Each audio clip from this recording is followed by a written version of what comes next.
ഉർവശി ഒരു വയ്യാവേലി പിടിച്ചു വെച്ച ഒരു ചെറിയ സംഭവം ഞാൻ പറയാം. നമുക്ക് ജീവിതത്തിൽ ഏറ്റവും ഇഷ്ടമുള്ളത് ആരാണ്? അച്ഛനമ്മയും പറയാൻ പറ്റത്തില്ല, സിസ്റ്റേഴ്സ് ബ്രദറിനെയും പറയാൻ പറ്റത്തില്ല.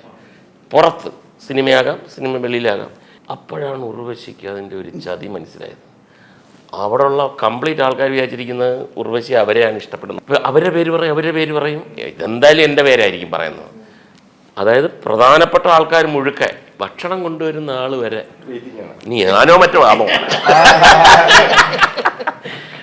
ഉർവശി എഴുതി, ഒരു പേരെഴുതി, ഉർവശിയുടെ ഫാദറിൻ്റെ പേര് തന്നെയാണ്. അപ്പോൾ അങ്ങനെ ഉണ്ടായിരുന്നെങ്കിലും വേറെ ചിന്തിച്ചിട്ട് ആരെയും കിട്ടുന്നില്ല എന്നൊക്കെ പറഞ്ഞൊരു ന്യായമുണ്ട്. ചവറ VP നായർ ഞാനിങ്ങനെ എടുത്തു. അത് ഞാൻ ഒരിക്കലും പ്രതീക്ഷിച്ചു. അപ്പോൾ ഞാൻ ഒരിക്കലും പ്രതീക്ഷിച്ചില്ല. വീണ്ടും അവിടെ ഇപ്പോൾ വൈവി ശശി ആരാന്ന് പറ, കംപ്ലീറ്റ് ആൾക്കാർ. ഞാൻ പറയും പറയണം ഇപ്പം പറയണം.